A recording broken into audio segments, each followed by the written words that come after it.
আমি জানলে আগে গান শিখতাম না, জানলে আগে গান শিখতাম না, দিয়াই আমার মনোপ্রাণ মনোপ্রাণ।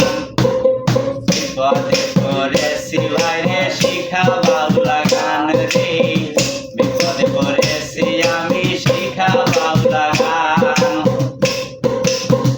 গুরু শিল্পীর গান শোনে না যত ভালো গায়, আরে মেয়ের শিল্পী হলে চলে, সুরতাল দরকার নাই, ওদের সুরতাল দরকার নাই। বর্তমানে মেয়ের শিল্পীর ভক্ত হইছে, বর্তমানে মেয়ের শিল্পীর ভক্ত হইছে বিপত্তি সাধু মাস্টার। বিপদে পড়েছি আমি শিখা বাউলা গান রে, বিপদে পড়েছি আমি শিখা বাউলা গান। ওই আমি জানলে আগে গান শিখতাম না, জানলে আগে গান শিখতাম না, দিয়াই আমার মনোপ্রাণ মনোপ্রাণ।